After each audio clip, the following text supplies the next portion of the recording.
All right. I do believe we are going live on YouTube for episode 67, believe it or not, of the On the Hunt podcast. I have got two of my three counterparts with me today. We got the number one Lions fan, Mr. Bobby Bless. We also have got our resident defensive coordinator, Nate Rucker. No, I don't have a coin to see who's gonna go first, so I'll just pick randomly. Nate, why don't we start with you, my friend? I know you've been man, you kind don't like me, Elijah. You don't that's like. No, not I'm what I joking. said. See, I got you. Not I that got at you.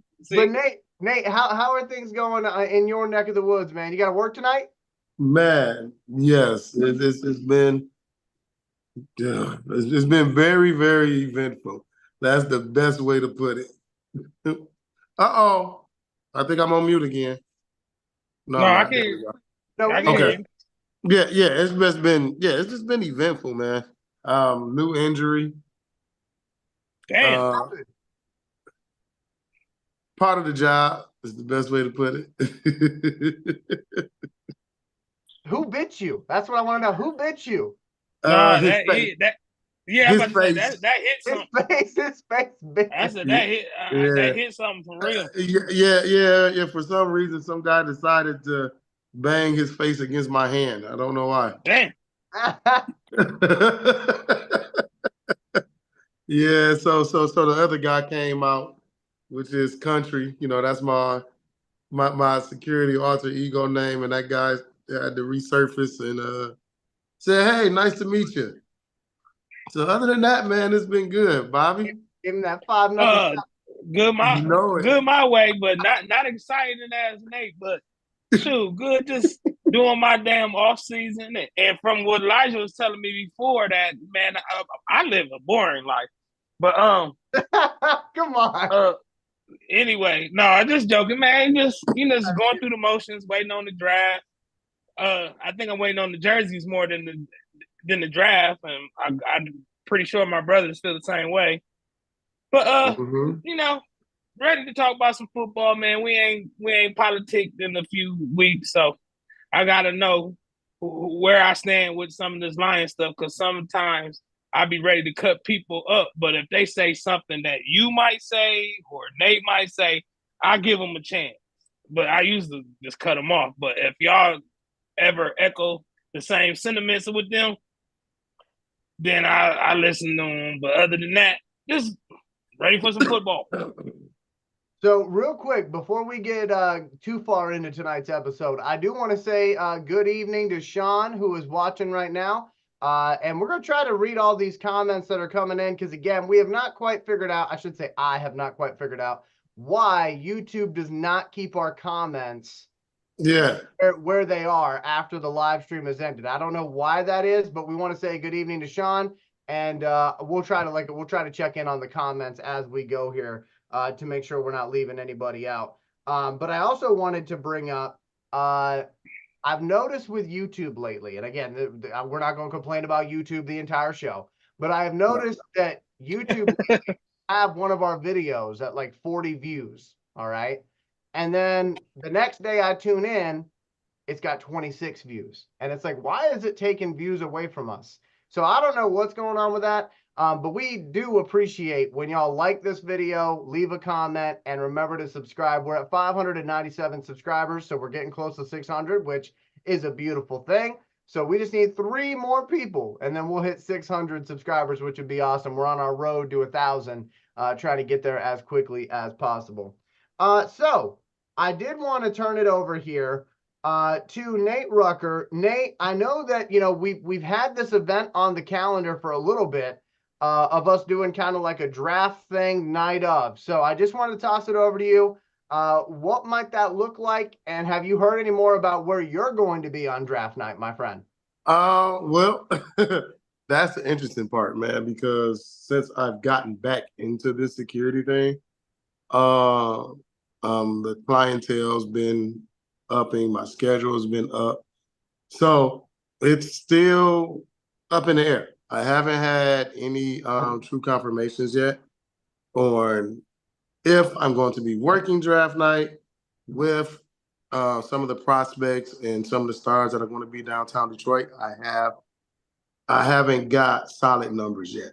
So That's the downside of this, is because, again, as of right now, if I don't work, of course, the show is a go at the Comfort Zone, and it will be for one night only. It will be our first live, true live performance on site at the bar, draft night, and I think that, man, that it would be something so grand.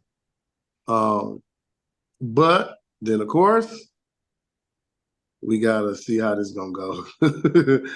So I'm like in the Twilight Zone in a minute. So TBD on that event at Comfort Zone, but just wanted to make sure we put that out there so that folks know. That's why you haven't seen us promoting the hell out of it, is because we've been trying to figure out who's going to be there. Because I unfortunately can't make it because I'm in Messina, New York. Bobby, we're not sure about because it's in the middle of the work week, and he's in Toledo. And we got Reggie, who is in the Detroit area, but we haven't had a chance to really talk to Reggie about that. And the crazy part, it's actually like this place is right around the corner from Reggie. So it actually will work for him. As soon as we know, we will be sure to let everybody know. But again, our plan is to have a kind of semi-live show where we'll be on Zoom, on YouTube, and then obviously if Nate can be there, Nate physically there on live stream. But we'll see what happens. Right. We're gonna see what happens. Like I say, and that's the thing, because like I say, man, I want to get a solid confirmation because I want to get T-shirts done. I want to, have some T-shirts there, to give away. So we definitely can get back into our giveaways and things of that nature. Because like I said, hey, I mean, the bar for the playoffs and everything was lit, and of course I had my On the Hunt T-shirt, and oh man, what is this? And da da da da. Everybody's questioning, and things of that nature. So, it can only go up. That's the one thing for sure. It can't go down. It can only go up. So we just gonna see how this plays out. As far as Lions news is concerned, obviously, we got to talk about the fact that, the new Lions uniforms were only days away now. I believe we'll get one more show in before those jerseys are announced. It might even be the night of, if I'm doing my math right. It might be the night of that we do our next show. We'll have to wait and see. But fellas, how are you feeling about this? I know we probably should go to Bobby because Bobby is the one who gets everything Detroit Lions merchandise. So Bobby, right, how are you feeling about the jersey thing as we get closer to it? Oh man, more excited because it don't matter what it look like. They can have a credit card. Where is it at now? I'm joking. For real, it don't really matter to me, man. You already know I'm a hoarder at this point. So you said you're a what? Hoarder. Oh, I didn't hear the D. My bad. God damn. I mean, anyway. Yeah, so it really don't matter. I'm just excited just to see something different. I always say that, even like the interesting about me just as a Lions fan, I hate to say SOL, but or same old Lions, whatever. But I like to see different, and we are a different team now. We're not the same old Lions anymore. So it's time to retire all that other stuff and bring something else to the table. Because how I think of Lions teams, for some reason, I picture the jersey they're wearing, and like some jerseys just straight up bad luck, like the black Matt Millen ones. You know what I'm talking about, Nate? Them bad luck. I like the black ones though. They were sweet, but they bad luck though. Yeah, I think the jerseys was bad luck. Our coaches and everything else was bad luck. GM was bad. Yeah. Everything. They just came along. That was sweet. I got a couple of them. Right. They just happened to come along at the wrong time. That was what I had in middle school. I had an 81 black Calvin Johnson jersey. That's what I wore around. And of course, middle school, that was when they went 0-16. We got to remember, you're still the baby of the bunch. My bad. Those kids were cruel. Anyway. But I'm more of a fan of the early 90s jerseys and the Thanksgiving jerseys, actually. But just for some reason, as a Lions fan, I think of new jerseys as a official regime kind of different, just a different. Yeah. So I also been interested in changing the logo more than they already have, because when they do change the logo, it don't be too much change, to be all the way honest. But I was all in favor of just changing the logo, man. All that kind of stuff, let alone changing the jersey. So our logo, I think they should adopt our logo. Our logo There you go. shit. With the microphone. yeah. With the microphone. Check 1, 2, motherfucker. Here we go. Yeah. Down the A gap. Yeah. But yeah, for real though, it really don't matter. It's just officially make this a different team to me, especially with the playoff success we had this year. So brand new Lions, brand new jerseys. You know what, though? I got to say, there are a lot of superstitious people right now who are screaming at their televisions as they hear you say that, Bobby, because they're like, no, we finally got it right, and we're going to change everything. But I agree with you, Bobby, that change is good. It's hard, but change is good. And you know what? I'm looking forward to hopefully being excited about whatever it is they do, because I remember when they did this last jersey change, I really wasn't a fan. I was like, all right. You know what I mean? Like it seemed like we went. I know exactly what they did. We went bland. We went basic with what they changed the black outlining to the Honolulu blue outline. That's the only thing they did. It's really the same logo, right, for real. And then of course you got everybody complaining that the numbers were hard to see, which I mean I can only imagine how difficult that was to see, like when you're live watching a game with the silver on silver. But you and I, Bobby, we talked about how a lot of people didn't like the pajama uniforms, which I don't call them pajama uniforms. That's what everybody else said, with the all gray. And you and I were talking, I think it was not last week, but our last episode. Yeah.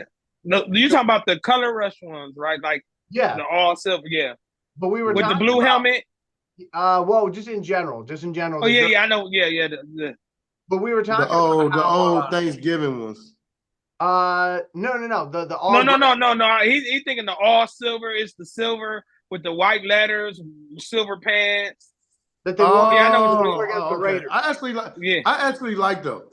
So I think with the blue helmet, they had the blue helmet with that. I think what happened with that is similar to what happened to, and Bobby's already heard this story, but Nate, you weren't on whenever we were talking about it. But I think part of the reason why people didn't like that, I think there was an issue with the color of it. For example, when Georgia Tech a few years ago, when they decided they were going to redo a couple of different things down there in Atlanta, they figured out that of all their years with Russell Athletics before they got with Adidas, of all their years with Russell Athletics, there was like 7 different Georgia Tech gold colors. There was no uniform, this is Georgia Tech gold. So when they got with Adidas, they did that. They said, we need a specific color that is ours. So they got that set up. But then whenever they put the gold on the basketball court on television, because of the way things were lit, it would look green. Right. That doesn't work. You know what I mean? So I feel like with this, and it's also happened with their football uniforms, where the gold uniforms look more yellow than they do gold. Even though, like, again, on paper, it looks fine. On fabric, it looks a little different. So I think with these gray uniforms, I think the Lions were trying to do silver, but it ended up looking gray once it got on the fabric, if that makes any sense. Yeah. Hey, Nate, take a shot every time Elijah brings up Georgia Tech. Just a rolling. Okay. You know you ain't got to tell me twice. Be right back. Don't be hating. Anyway. No, but Elijah, like you said, we actually right. And I was going to actually bring up, because you said, I don't know exactly how you said it, but you said that you think it's going to be more color friendly towards the helmets, if I'm not mistaken, right? Yeah, I think that, we're probably, if you were the guest, or if you was, we're probably going to see something that makes the numbers easier to read for the fans. We're probably going to see something that goes back towards the 90s, which I would be a fan of. I think that looks pretty cool. As far as the logo thing is concerned, I'll be honest with you, I forgot completely that we're going to change the logo. I forgot that. So you funny, Nate. Nate gonna be drunk by the end of the show. Hell yeah. it's going to be my personal mission to make sure that Nate stays happy tonight. So as far as the logo thing, though, I completely forgot about that. And I have seen there's one person on TikTok that does different logos. Yeah, I seen her. Yeah. And she did one of the lions where the mane of the lion is DET. And then there is the lion head. I'll see if I can find that real quick. Yeah, I know which one you saw. I mean, it was cool, but I wasn't like overwhelmed by it. I mean, that's just my preference. I don't know. Yeah. So, question, Bobby, do I take a shot now because he said Georgia Tech already? Yeah, he actually said it. He actually said it twice too, because he was talking about when they got to deal with Adidas and all that shit. Yeah. Let's see if I can. So Nate's gonna take a shot while I try to figure out this this logo thing so I can show everybody. Yeah, but it now that would be really cool of the Lions if they would like say had a contest to let fans come up with that. You know what I mean? That'd be cool because that'd be I'm not saying better than what they gonna do, but I'd rather see what somebody on the outside looking in, because with the Lions they don't go against the grain. They won't they won't take a risk on the logo. But I would love to see different concepts though. But what I don't want to see is the same thing in a different color pattern, because that's basically what we've been getting the last damn near 30 years. Same like it. Yeah. The same logo, different color pattern. But I do like the logo, because that logo that they got on the blue helmets that they wore on Monday night, that's a 70s logo. Y'all know that, right? Yeah. I do. Yeah, that ain't nothing brand new. So they are willing, like you said, to go back in time, like to bring some of that back, and it would be cool for the 90s. To bring some of that back. More like Barry Sanders part of the 90s though. The like when we won the went to the NFC Championship and won the division and won the playoff game. Particularly like the ones when we beat Dallas in the playoffs way back then. I remember those like yesterday, because they were silver and the letters were blue, and that helped the fans see the numbers too. Is there anything that they would do that you wouldn't like?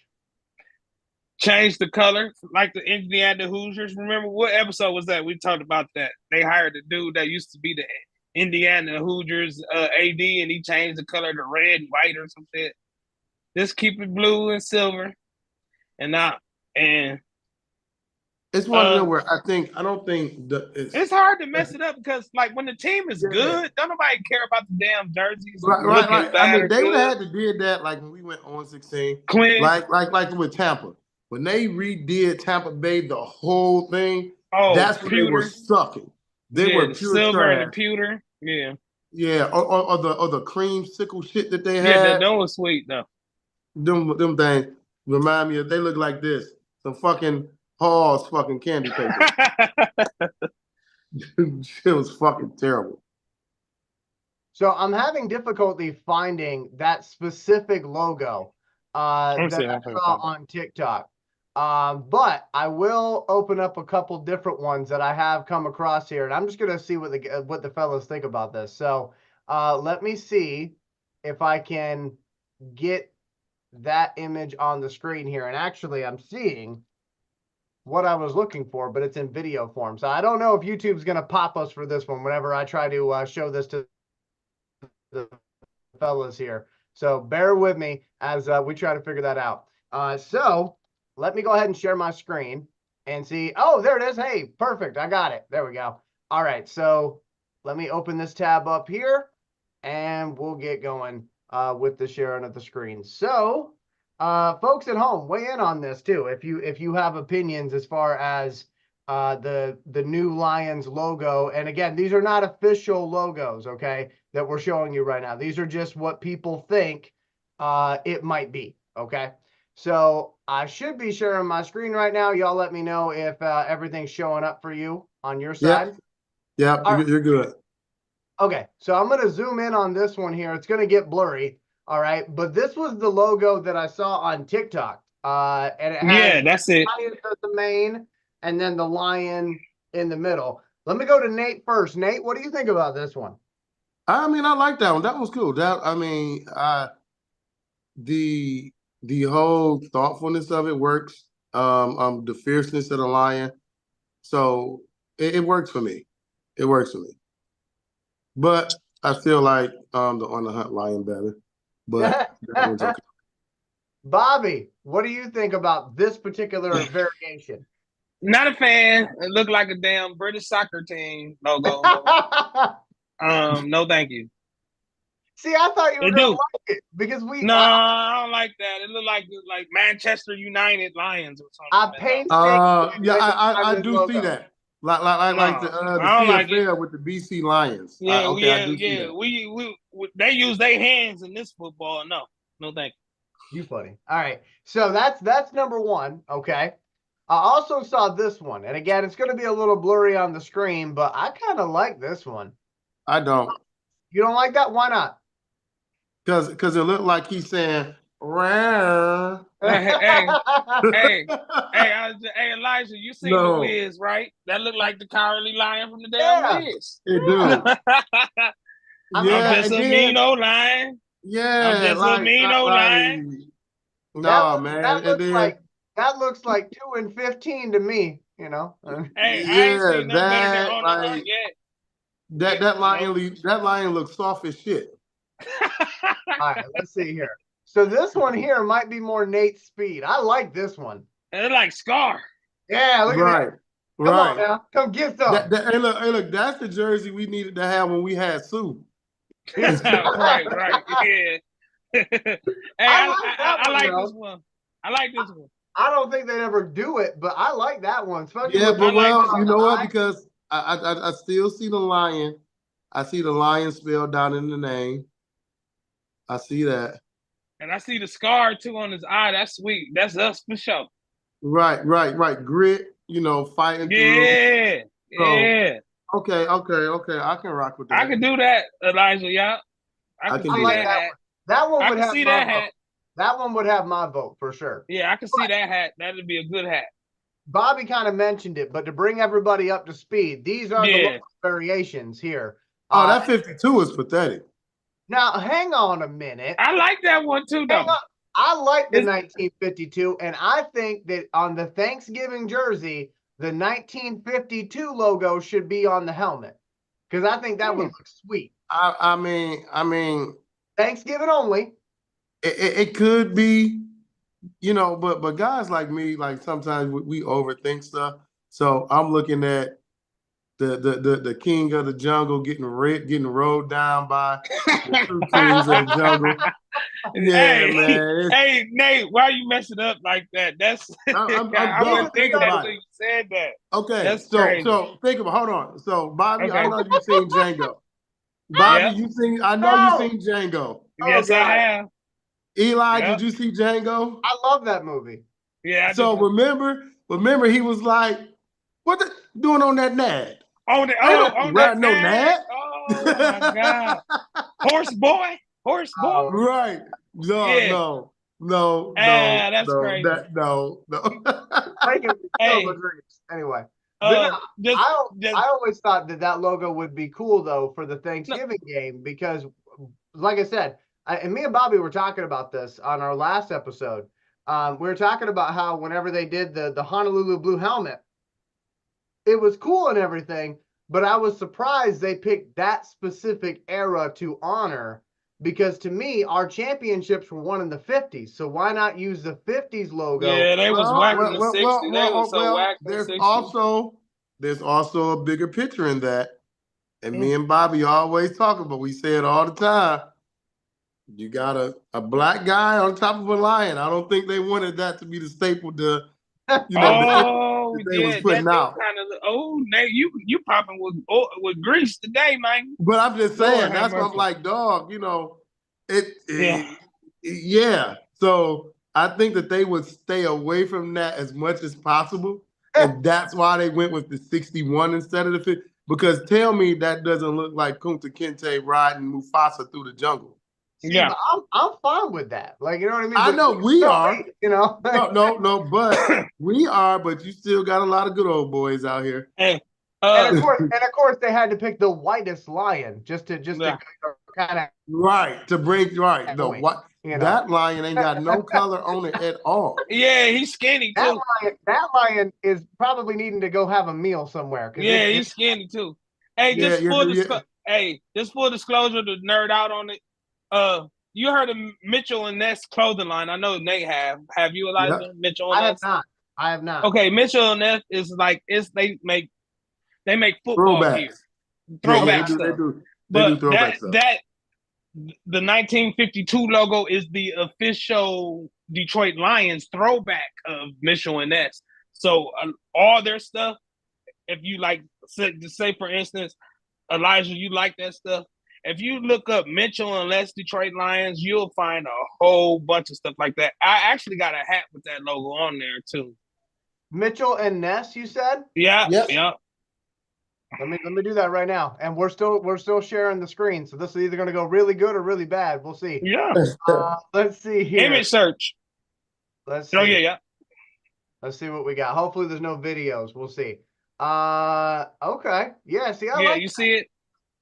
But see, they changed, you know. Yeah, they changed it. But but that's the newer version. They still got the old one like you got on a couple things. Because I got a hat somewhere in that damn bedroom of mine. I want to unlock any. Who the fuck is that? I mean, never mind. That's funny though.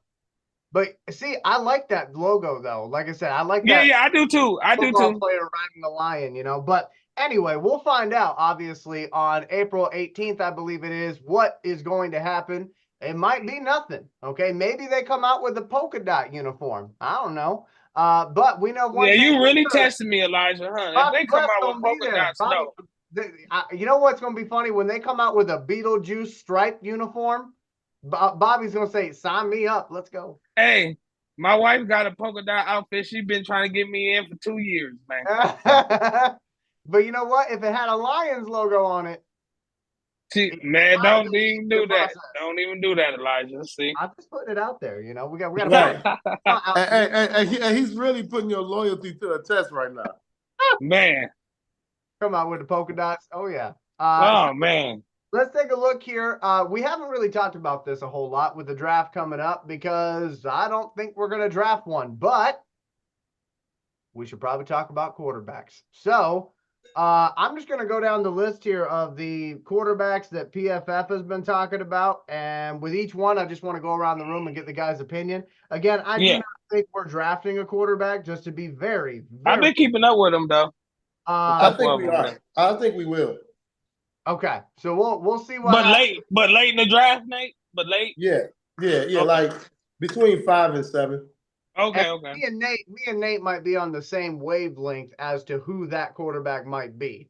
But again, I just, for my own reputation, okay, I don't have us drafting a quarterback very high. All right. Right. No, I mean, our backup to the backup is the guy with the meanest handoff in the fucking league. Woo! Yeah, they brought him back. Yeah, they brought him back. You better, Elijah. They must really like him because I don't like that dude. No, they just ain't have nowhere else to go. Like it was either him or Kaepernick, and I don't think they're going that way. Nah, see that because then anyway, we're gonna start go in a whole different direction. Yeah, my bad. I'll take a shot to that part too. All right, so here's the deal. Hey, fam. So quarterback number one that everybody's been, talking about is Caleb Williams. My opinion on Caleb Williams, I think he is a talented quarterback for sure. I think you can say that about anybody who's going to potentially be drafted, though. So that's not really a hot take. My hot take would be, though, what did he do down the back stretch of the season at USC? Nobody wants to talk about that. Everybody wants to talk about how, he can throw off platform. He can, make people miss and things like that. And it's like, okay, that's great. But when it comes time to lead your team, what do you do? his team fell apart on the backstretch of USC season last year. Yeah, they started hot. I remember when they were up playing Colorado, and both them and Colorado were undefeated. And it was, oh, here we go. And I'm sorry, but Shedeur Sanders looked like the better quarterback that day. Shedeur Sanders, I think, is going to be a great one in the NFL. And I wish he would have came out this year. But he didn't, and that's fine. But Caleb Williams, like I said, started off hot, went ice cold down the stretch whenever they started playing real opponents. And to me, that scares the crap out of me. But for Chicago Bears, they're like, hey, take our money right now. So let me toss it over to Nate. Nate, Caleb Williams, what are your thoughts on him? Well, Caleb's not even my number one quarterback in this draft. He's not even my number 3. I know. I'm just going in order of the PFF. Oh, okay. We'll get there, man. Yeah, right. Yeah, break him up. Break him up then, Nate. What you don't like and what you like, you know. Number one, his competitive nature. When you're talking about elite teams and elite competition, he disappears. Like, you left a school because you didn't want that competition. You wanted to have, which is fine. But if you're the best, like, it don't matter where you at. What's the scary part about being challenged by somebody who's coming in up under you? If you're that good, if you're that guy, stay there, roll with it. So it was like, man. And then when you think about it, it's the Pac-10. Like, now, had it been next year, where they would have been in the Big Ten, and he do that shit, okay, that's different. Because then you got to play Michigan, you got to play Ohio State, you got to play Wisconsin, you know, you got to play Penn State. You know, guys, teams where you're just not the best guy on the field. Because when he wasn't the best guy on the field, it showed. Like you say, Shedeur looked crazy. Yeah. And for everything else, USC had the more talented team. But when we're talking about position, he was outplayed by a guy who played against better competition. Because we know Colorado didn't have the right recruits. They weren't talented enough across the board for USC. But he still went out there and did his thing. While Caleb was sitting there against lesser competition on the Colorado side. And to me, he didn't wow me. He did what you were expecting him to do. Like, okay, it's Colorado, dude. So I just want to point something out, okay? And Nate loves this when I do this, because when I'm backing up his argument, we're good. So here's the deal. USC, in that game against Colorado, they were up. And I'm looking here, it was second quarter, okay? Second quarter. At halftime, USC was up 34-14. 34-14. Colorado lost that game against USC 48-41. How are you going to have a team on the ropes like that and then let them back in the game? And the thing is, it wasn't like a let them thing. It was Shedeur Sanders saying, I got to pull out my Superman cape, and here we go. That's why I really like Shedeur Sanders, if y'all can't tell. But Caleb Williams, like I said, for me, he doesn't do much. Like, I see the talent, okay, but I also saw the epic conclusion of his season where it was nothing but losses. He didn't play in the bowl game, and it's like, what are we talking about? Because anybody else that does that, we're talking about them as a bust or not a very good quarterback. Yeah, I don't get the hype on Caleb Williams at all. To me, like, he doesn't have the biggest arm. He's not the most athletic. He's when it comes to IQ, decision making, all that, he's not the best. He's not the best at play action. I mean, dude, it's like, okay, like, I truly don't understand what the whole awe is with Caleb Williams and why people have him as the number one. Because to me, he's top 5, but that's due to the huge drop off from 5 to 10. Like, I don't have him that high. Yeah, I think a big thing for him is the fact that he plays at USC. And I know I said this last year during the draft. For whatever reason, there are some schools that it doesn't matter, like what you do, okay? It matters who you play for. And people fall in love with USC. I mean, look at Matt Leinart, Carson Palmer, John David Booty, which is a funny name. But those guys were good college quarterbacks now. They were decent. They were decent, yeah. But I'm just saying, like Caleb Williams, because he's got that USC, pedigree. I think that's what everybody's falling in love with partially is, oh my God, look at how great, he is with this. But yeah, but he fucking ran from his other school, like Oklahoma, yeah. Right. Like that's what I'm saying. Like you ran from competition. Like, okay, you had Spencer Rattler there. Okay, you get the job from Spencer Rattler. Okay. All fine and dandy. You've got it. And then this highly talented freshman's coming in and you up in both ship. Right. Bobby, because your thoughts on you wanted the unquestioned leader. So it's like, dude, iron sharpens iron. If you're the best, then okay. Then you should be able to hold off a guy who's just coming out of high school, regardless of what his ranking is. If you're the guy. Yeah. I agree. I agree with that. Bobby, what are your thoughts on Caleb? I am not as down on him like you guys are, but I think him even going into this season was more of a business decision because he had CJ Stroud and Bryce Young in the draft before when he won the Heisman, right? He won the Heisman. Yeah. So I think him even going to USC the extra year was a business decision. And on top of that, we all talk about moments.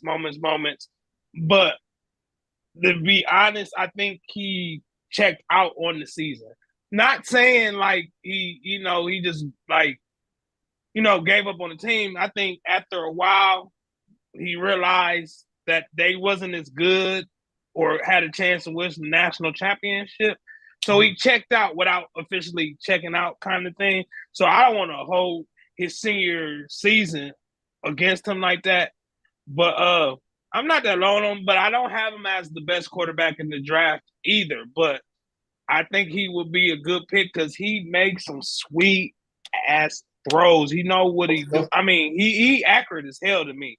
But I think he got a nice arm, man. I think he's super duper accurate.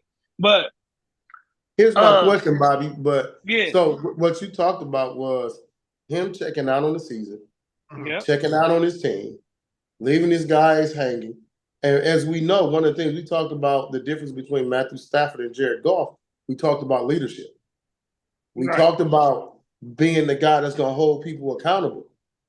So you coming in and everything you just talked about is the same shit that drove us crazy about Matthew Stafford.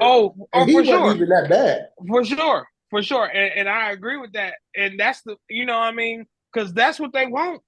That's what put the fans in the seats, though. So I'm not saying like I would pick him, but I don't see why the Bears shouldn't pick him. You know what I mean? But one caveat too, he got to be a humble dude because if I was in his position, I'd be saying I don't want to go to the Bears. I'd pull an Eli Manning. So the fact that he's willing to go play for the Bears, but I'm just saying that show he's trying to do something because most people like that, they ain't trying to play for the Bears. You know what I mean? So he can say he can officially, if he was to come out and say I don't want to play for the Bears, guess what? He ain't gonna play for the Bears. The Bears not gonna pick him. So the fact that everybody know he's gonna play for the Bears selecting him, he could have been cut that off at the feet. He didn't. I think he got some proving in him, man. But I done told him I don't want to play for the Bears. So I think. I just to kind of pop in here because I like the direction Bobby's going because I hadn't thought about it like that. But if he did do what Bobby is suggesting, okay, that he kind of checked out mentally and was like, all right, this isn't going anywhere or whatever. To me, okay, and there's nothing against Bobby, okay, but to me, if I'm the general manager of any team, that's a giant ass red flag. Because you know Big. what happens in Chicago? It gets cold when you get eliminated from the playoffs. Oh, And for we've sure. already seen Chicago with a quarterback that didn't care, Jay Cutler. And remember what they said about Jay Cutler? Oh, he throws a sweet ass ball. Jay Cutler's so accurate. Look at the arm strength. Look at the off platform throws. The only reason why he lost all those games is because he played at Vanderbilt. And then he went to Denver, and Denver's like, yeah, we don't really like this guy. We're going to kick him over to Chicago. And then what did he do in the playoff games for Chicago? Diddly squat. And he But was yeah, not yeah. caring. But I'm just saying, like, I agree with you, but I'm just saying it is what it is. They all take business decisions in some type of form. No, But I I'm get just, yeah. So, but like I said, man, I don't want to really hold that up on them because I'm probably sure he realized that after a certain time, it's like shit. I better not get hurt. That's all. He planned not to get hurt, and not saying that you know, hey man, he got a chance to make generational money. You know, for sure. I don't care And if you know Shadir what? Sanders look good against me. I don't care. I got to get this bag though. And you know what? I might just be bitter. Okay, I am 30 years old, but But I agree though. But like I know what you're He saying. Like I hate to might disagree. be, Like sound like I disagreeing, but I you know what I mean. I'm not. I understand though. but everybody keeps talking about how he might be Patrick Mahomes, right? And No. my problem with No, he ain't gonna be my Pat. problem with No. that before Nate hops in, because I know Nate probably going to agree with what I'm about to say.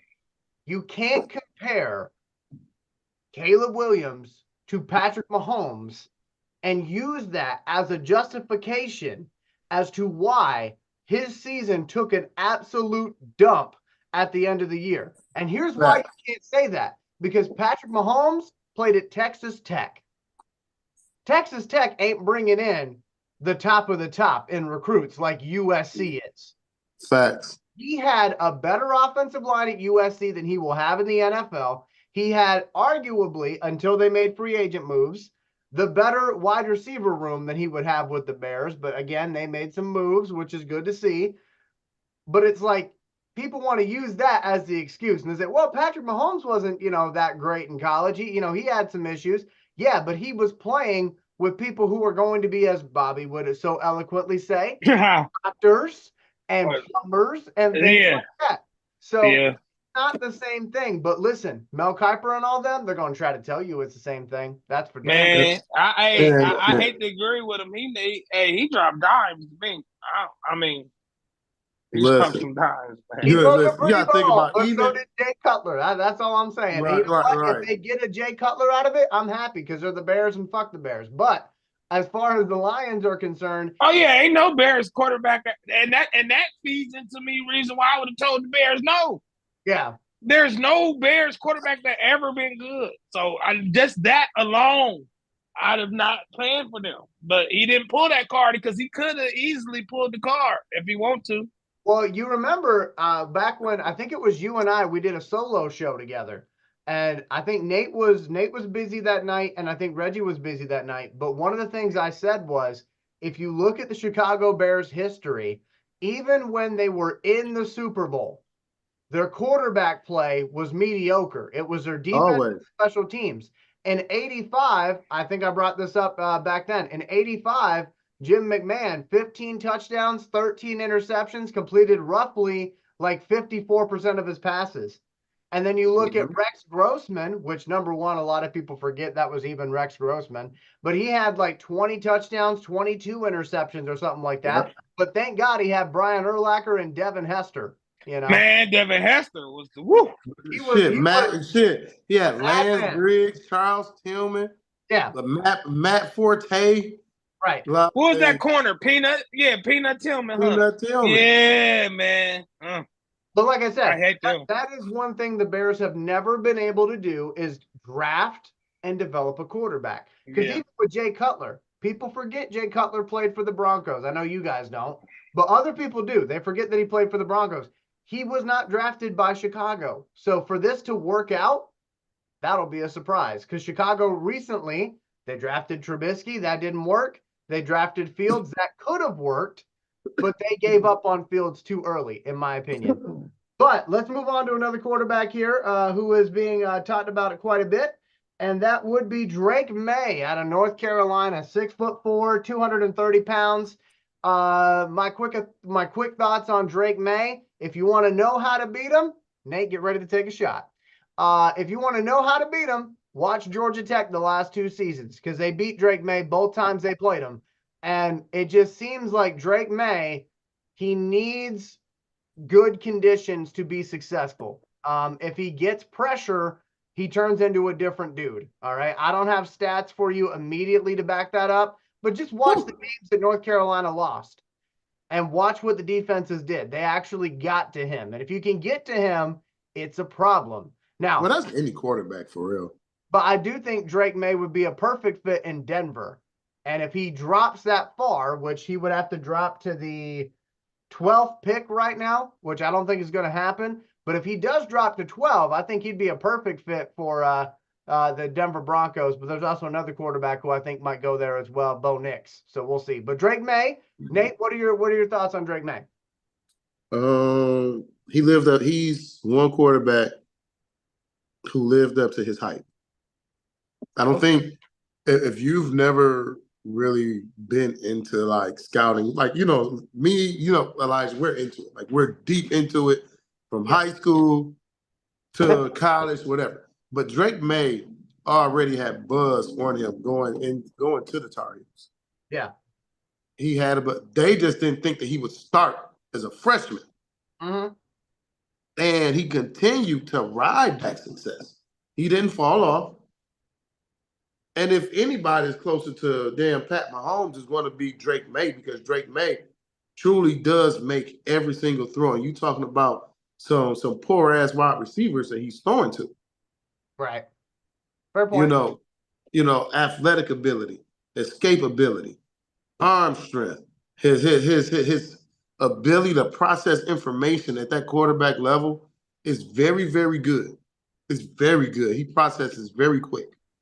Which, for me, Caleb Williams doesn't do that as fast.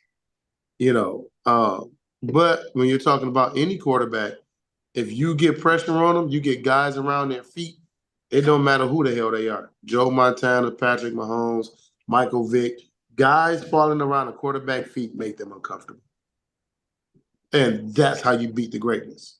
Yeah. So I guess what I'm saying though on that, Nate, is I'm not meaning to sound generic when I say, you get pressure on them. What I'm saying is, no, I'm with you.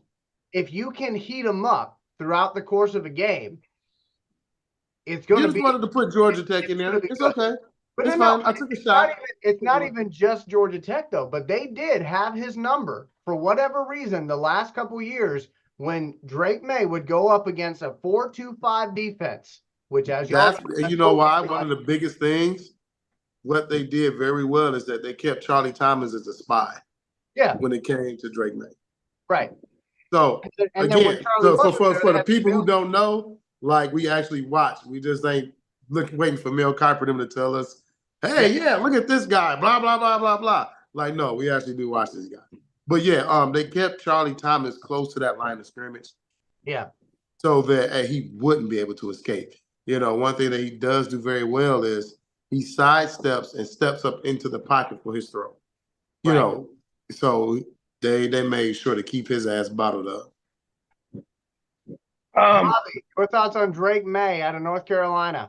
Man, I listen to all you guys. I believe he's a good quarterback, but the only thing that's gonna hurt him is Trubisky, because a lot of people ain't trying to mess with no quarterbacks outside of North Carolina because of Trubisky.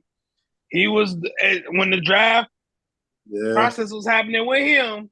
He shot up the board just the same like this kid, but as we know, it wasn't worth it. So I believe he got all the tools, but just like CJ Stroud, like the first Ohio State quarterback to really do something in the NFL worth really talking about in a long, long time. The same thing with him. He's gonna have to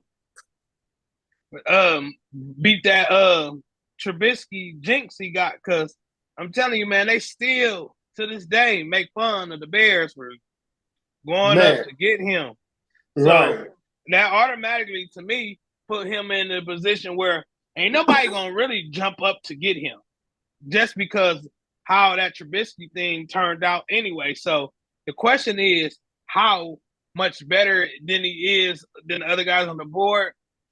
I'm gonna say he, to me personally, like the fourth best to me, maybe five, but and it's mostly because of the Trubisky thing. But he got all the tools and stuff, but it's just where you want to get him at. I can't see getting him in the top 10, obviously. To me, But I think he goes to Denver. I think he goes to the Denver Broncos at 12. Okay, so you don't got to pay him top 10 money. Now he'll probably won't be around by the time they pick at 12, but I think that would be a perfect combination for him to go to Denver with Sean Payton. You know, because Sean Payton, you know, he obviously likes the Drew Brees type quarterback. At least that's what we all assume, because that was what he had for the majority of his time. But I think he would really like having Drake May out there in Denver. Now, that would mean that Drake May would have to compete against Justin Herbert and Patrick Mahomes every year. So we would get to see that battle, which would be kind of exciting. But I think he could go number 12 overall. I also think Bo Nix could go to Denver, which would be more like Drew Brees, because Bo Nix is similar height to Drew Brees. But we'll get to Bo Nix here in a minute. But as far as Drake May, though, Bobby made an excellent point, because it's not just Trubisky that this has happened with. You know, you had Trubisky, who was drafted high and didn't work out, and you also had Sam Howell. Sam Howell was another one that, you know, early on in his career, I forgot about him. But Sam Howell came on really, really, really good, and if I'm not mistaken, he still finished top 10 in passing yards. So, and he might have been a little bit higher than that. But because of his crappy situation, he's still a backup. Because he's now right. But what I'm saying is that he put his game on film, where you can see his tools, you can see what he does, you can see how he spreads the ball around, he throws a tight spiral. So, and then his athletic ability definitely outshows. I thought that was a guy I thought we were going to draft Sam Howell as a guy to, you know, put on our practice squad, run a practice squad, you know, so on and so forth. Yeah. So he definitely did exceptional.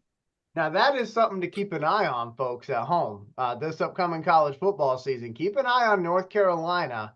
And what I want you to watch is how their quarterbacks start out white hot, okay? And then over the course of their career, it's like the hype around them gets less and less for whatever reason. Because that happened with Sam Howell for sure. Because I remember I think it was his sophomore season, if I'm not mistaken. Nate and I have talked about this, by the way, before. Yeah. But it was like his sophomore season. He's playing against Virginia Tech out there in Blacksburg. And it's like, you know, here's your chance, game-winning drive.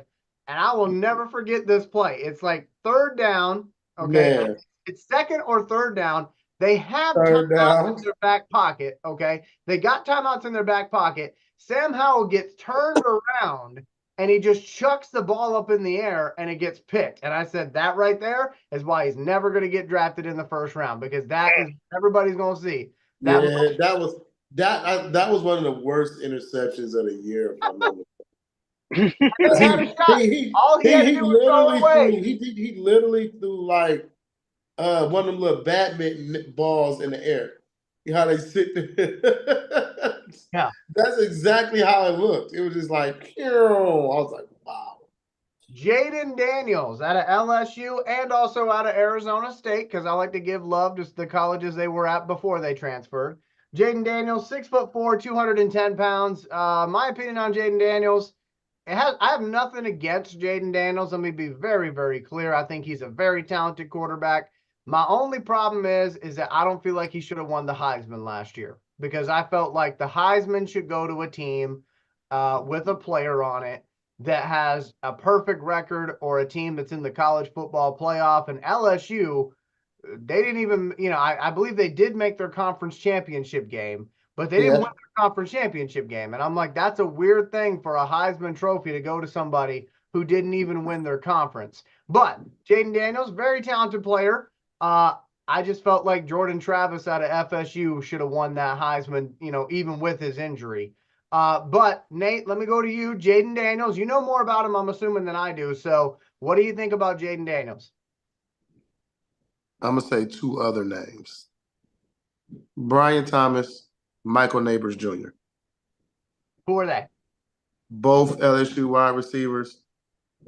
Michael Neighbors is most likely going to be the number one wide receiver outside. I think he's 1B. Marvin Harrison may be 1A, but then again, there's reports that Marvin Harrison isn't 1A anymore. Really? That 1A might be Michael Neighbors. Hmm. And then you've got Brian Thomas. So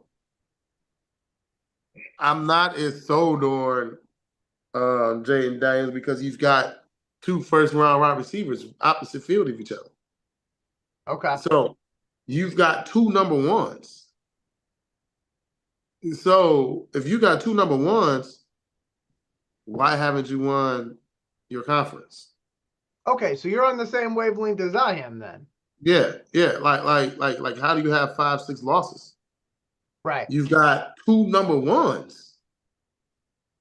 Like, dude, there's no way. Like, it's just crazy. So I'm not a fan of, man.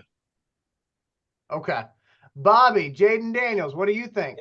I like him. He make plays. Hey, he be balling, man. Did you see the bowl game? Like, he was making plays out there. Right. You know what I'm saying? Being in that conference that they in, he gonna need two pro receivers to even be like not blew out or like Ole Miss or Mississippi State or something. So like I'm not surprised at that at all. He made some plays in the hardest conference in football. Now, whether his coaching, because I'm not a fan of Brian Kelly, never really been. I think he's always been overhyped. But one thing I can say about Brian Kelly quarterbacks, they make it to the damn NFL. So he's the most talented one that he's had. I don't know. Kelly, what quarterback that Brian Kelly had better than Daniels? He ain't had one. So that means Kelly run more of a pro style offense, and because he used to be Cincinnati coach.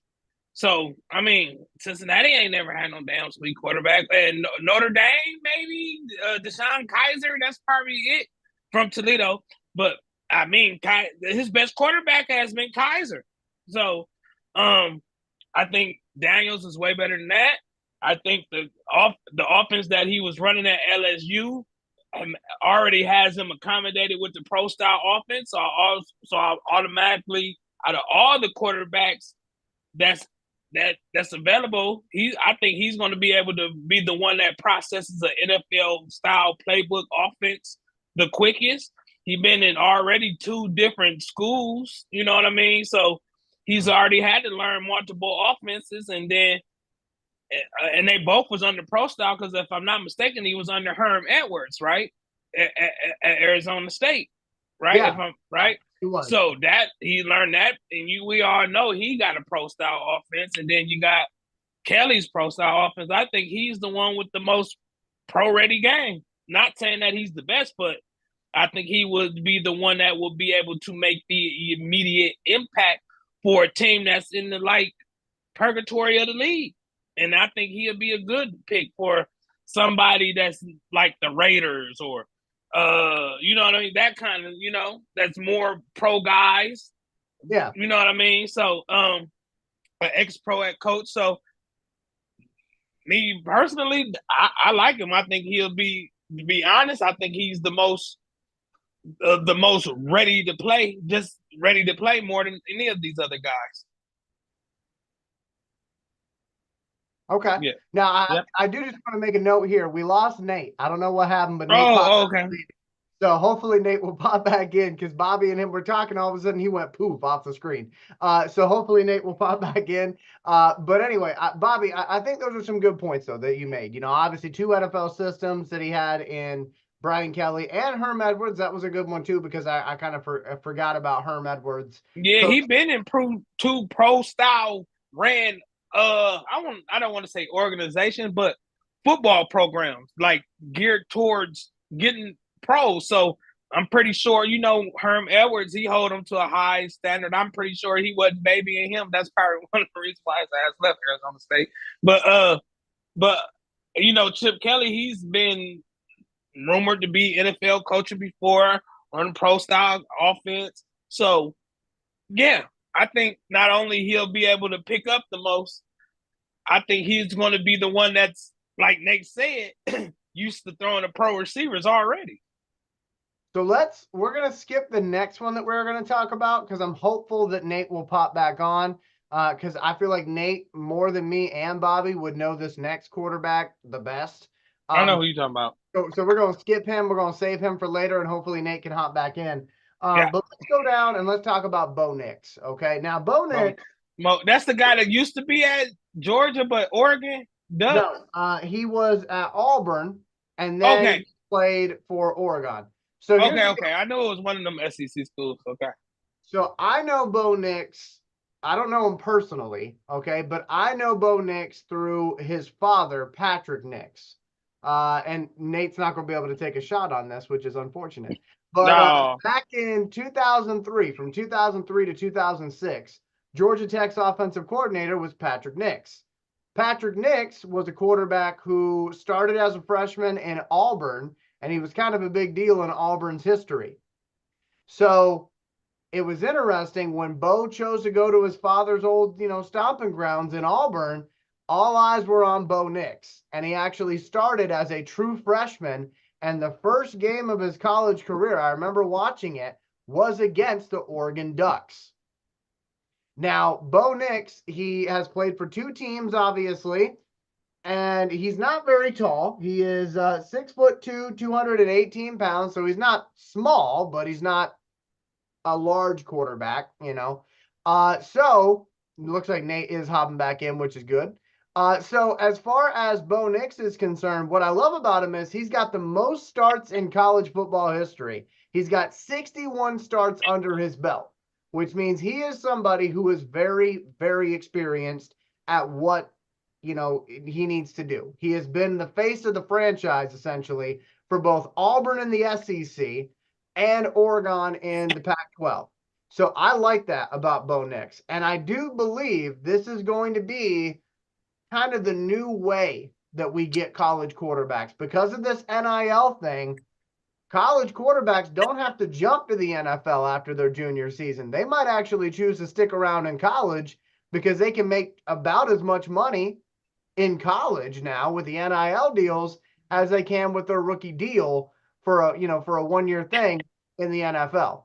So you get Bo Nix, who has all these starts behind him. He's got pretty good arm strength. He's got decent mobility. To me, he reminds me of Drew Brees, which is why I was saying before, if not Drake May to the Denver Broncos, who, let's be honest, desperately need a quarterback. They can't do the Band-Aid thing anymore that they've been trying to do. It worked with Peyton Manning. It epically failed with Russell Wilson. They need a face of the franchise. I think they get that potentially with Bo Nix at number 12 overall. I like Bo. Nate, what do you think? My phone died. Actually, going to Denver, the guy I actually like is a Michigan guy. I like McCarthy. Yeah, we're gonna save him for later though. We're gonna talk about him next, but I didn't want to talk about McCarthy when you. Oh, okay.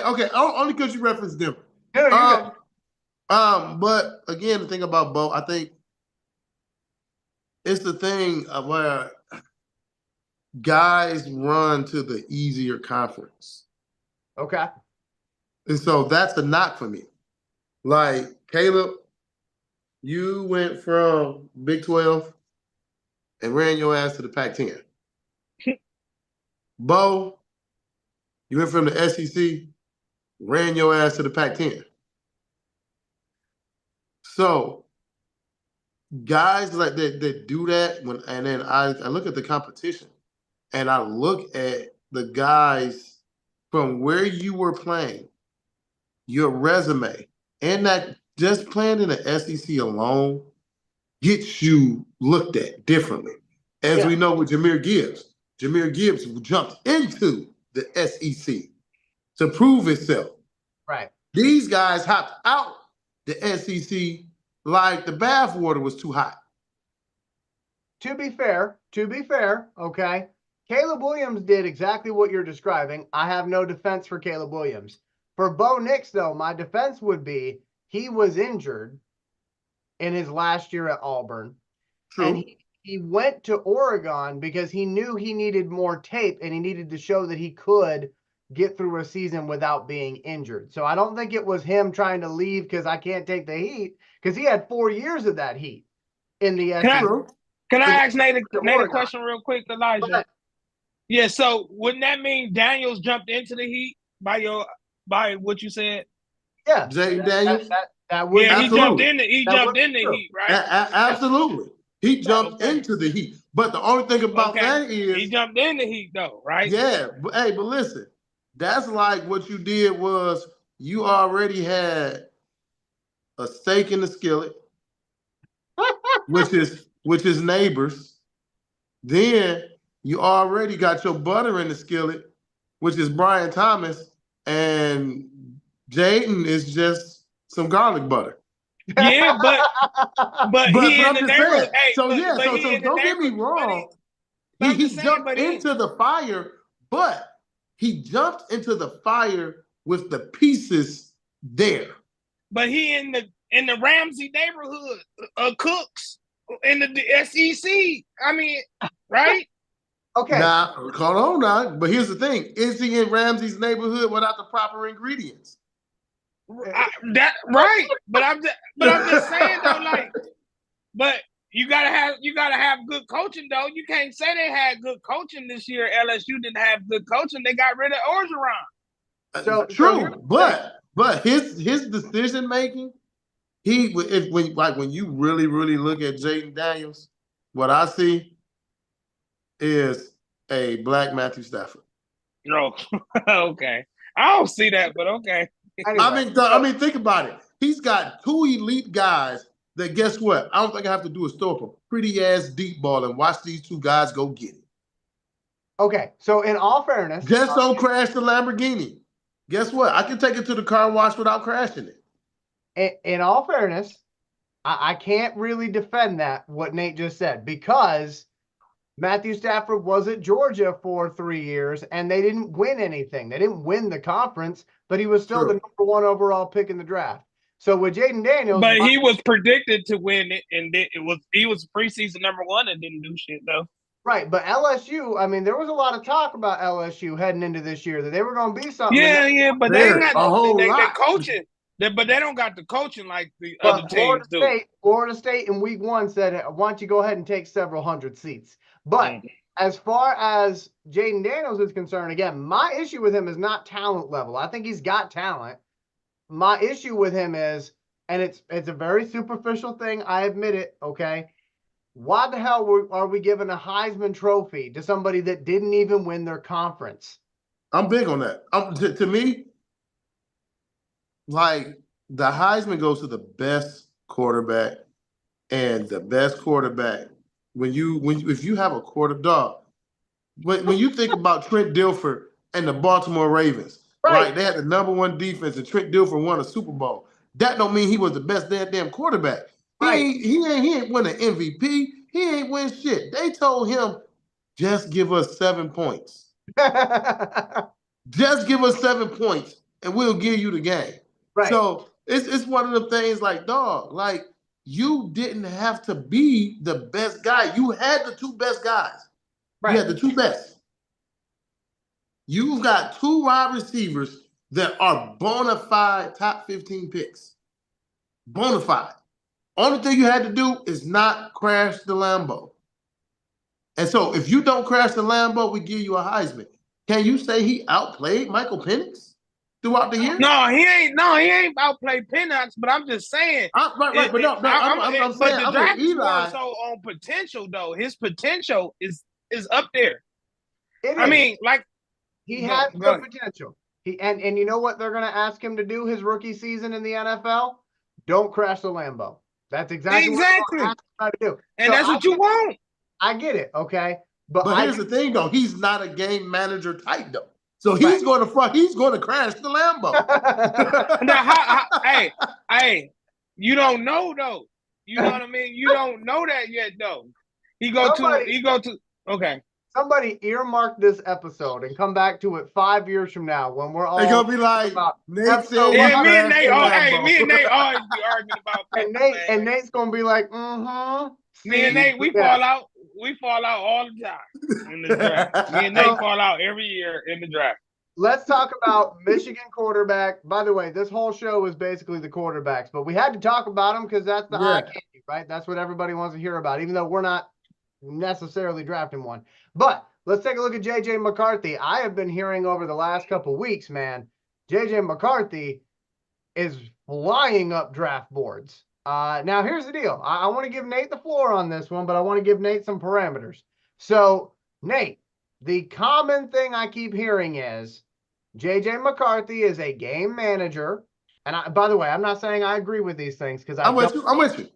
But I keep hearing he's a game manager who benefited from a great running game at Michigan. And basically all he had to do was not crash the Lambo, as you would put it. And he was going to be a national champion last year with that defense and with that running game. And people are saying Daniels has a Heisman, Williams has a Heisman, and J.J. McCarthy, it's all about what he might be able to do if he actually gets put in an offense where things are on his shoulders. What do you say about that with J.J. McCarthy being 6'3", 202 pounds? First thing I'm going to say is, who was his wide receivers? How many wide receivers that J.J. McCarthy played with were first-round picks? No. How many of them were second-round picks? No. And his record at Michigan, his whole time was 28-2. He literally beat the brakes off of Ohio State every time they played, which Ohio State was supposed to be the guys and Michigan can't beat. Now, he did get hurt. You know, they ran into a buzzsaw in the bowl game. You know, when they played Georgia, we get that. You know, that's going to happen. Yeah. But you're talking about 28-2 with subpar for a guy to be a game manager and still complete 70% of his passes, 3,000 yards every year, 20-plus touchdowns, under 10 interceptions every year. And then on top of that, 30-plus yards on the ground. He has the ability to use his legs, and he's running read options. Yeah, he benefited from that, but he also didn't wreck the Lambo. Yeah. But guess what? He didn't even have a Lambo when you think about his wide receivers. He didn't wreck He didn't wreck the Ford Escort with no fault insurance. This dude's best wide receiver last year was Roman Wilson. Right. Michigan's average wide receiver is 6 feet even. Okay. Between 5'10" and 6 feet. We're not talking wide receivers with 6'2", 6'3", 6'4". He don't have that. He's not talking about guys that are running 4.2, 4.2 40s and 4.3 40s. But what he did do is utilize and put his tight ends on the map and scored and marched the ball down consistently every drive. He was accurate. Now, if you ask me where his tight ends rank, you see, his play action, his rollout, his ability to read defenses, and then he made some throws that we call throwing through the turkey hole. Mm-hmm. Because he does have that arm strength to literally throw it across his body and hit 60 yards across his body, where he doesn't even have to set his feet. He does have a arm, above average arm. He has above average quickness, very good escapability, and he can throw on the run. So to me, that he actually reminds me of a better Russell Westbrook. Russell Wilson. That's a good one. That's a good comparison. I would say my favorite game that I saw JJ McCarthy play is actually one that he lost. They played against TCU back in 2022. And I remember watching that game, not knowing who the hell was going to win that game because it was like everybody was scoring. It felt like arena football in a way. But I was really impressed with JJ McCarthy in that game because it seemed like he was just willing his team on. Like, we're not going to lose this. And to me, yes, they lost the game. I get all that, right? But there was some questionable, officiating in that game as well. Very. At the very end of that one. Very. Not to bring up PTSD for Nate Rucker, but what game was that? TCU. From oh yeah, the 2022. championship. So Yeah. my thing with that though is if you I remember that receiver though. That receiver for TCU was kicking their ass. But anyway, go ahead. Johnson, yeah. But you take a look at that game, right? And that was an example of JJ McCarthy having to be called on. We need you in this game. And he delivered, in my opinion. Now, he did make a couple of mistakes, but for the most part, he delivered. So I'm somebody, and I know this is going to be weird to a lot of people who are watching this show right now, but I think Nate and Bobby will get where I'm coming from. I judge a player not just based on their highlights, but I judge them based on their lowlights, and I judge them based on games where they played well, but the team still lost. I judge all of that, okay? The one thing that I've noticed about JJ McCarthy is the guy's a professional. I mean, it is not easy being the quarterback of Michigan. It is not. That's one team that I love watching. I love watching Michigan whenever I get the opportunity to, because they're just so fun to watch, and that whole experience there in the big house is nuts. But again, he's basically had to be the face of the franchise for a professional organization his entire college career. Think about it. But here's what's even more impressive. Not just that. He was the face of his high school franchise. Right. Yep. He was the #1 dual threat 5-star quarterback coming out of high school. He was top 5 player his last 2 years. Even as a junior, he was already a 5-star going into his senior season. And if you go back and watch that, if they go back and watch that highlight footage or just watching games from his high school days, then that might answer some of your questions right there about, is he a game manager or can he do it if he's asked to? You're talking about 50-plus touchdowns. You're talking about under 10 interceptions. You're talking about over 500 yards on the ground, plus 10 rushing touchdowns. Like, he was that guy. So much that, again, the reason why Michigan, we're getting these top tight ends was because they wanted to play with JJ. Right. They wanted to play with JJ. He was out there. He's recruiting these guys. He's getting them there, making them promises. Listen, I'm going to be throwing the ball to you. This is what we're going to be doing. Y'all see what I do on the field. We're going to take this to the next level. Then we're going to take it to the league. So he has consistently lived up to that hype at every level. Like, he's still humble enough to let his talent do the talking. And he's never quit on. He's never checked out. He ain't never checked out. He ain't never quit on his team. Regardless, he's played, hurt, all this. And he's still been the rah-rah guy. He's still leading his team as the underclassman. Yeah. He was leading his team. Hell, when Joe Milton was there, he was fine with that. He did, Joe Milton had the big arm, this and that, blah, blah, blah, blah, blah. But he went in there and took the job from Joe Milton. Right. And then Joe Milton went to Tennessee. Yeah. Exactly. So that's what I mean about a guy who's not scared of competition. Or he could have left after his sophomore year because he wasn't getting that stardom. He wasn't getting that chance. He didn't. He stayed, he endured, and continued to show, hey, I got this. So every time he got into the game, he made an impact to where he could not be looked. You can't overlook me. I'm the best, and this is what we gonna do. And then he delivers a national championship to Michigan for a perfect season. Like, dude, come on now. Yeah. So that's moxie. That's moxie, as they used to call it.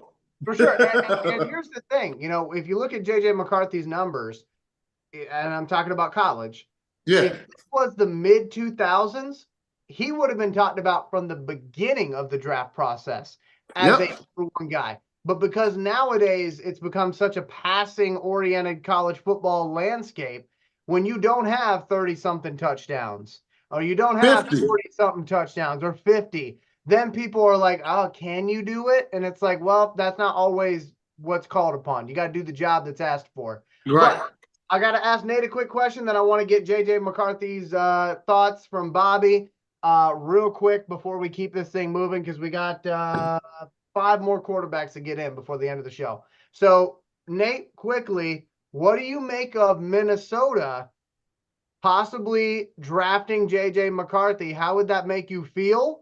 And do you think that's where he goes? Because that's where I keep hearing. They don't have the running game. They do have the best wide receiver he's ever going to be able to play with in Justin Jefferson. He's going to have he's going to have a tight end in Hawkins shit. And JJ isn't going to wreck the Lambeau. I mean, the only thing is we're going to have to see how long he's going to take for him to adjust, like most quarterbacks, the speed of the game. And Hockenson is a wide receiver. He is not a tight end. True. And then also, you're going to be like,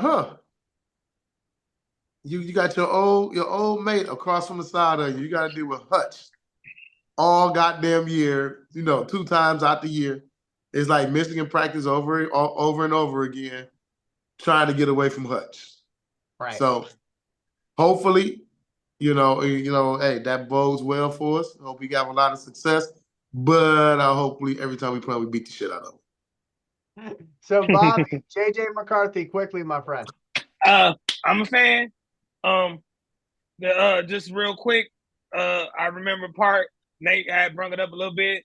He threw a touchdown pass that was so pinpoint accurate. I knew Ohio State was going to lose that game in the first quarter. He threw that mud by his helmet. Yeah, you know what I'm talking about. It went right past his ear hole. Yeah, and I said, it's over for them. And just more of the same sentiments that I said for the other man. One thing I can say about Jim Harbaugh, he get them quarterbacks being able to, like Nate said, don't wreck the Lambeau, but he make them leaders. I don't know how. It's just something about him. His quarterbacks, they demand the team's attention, and I definitely respect that. He make all the pro throws.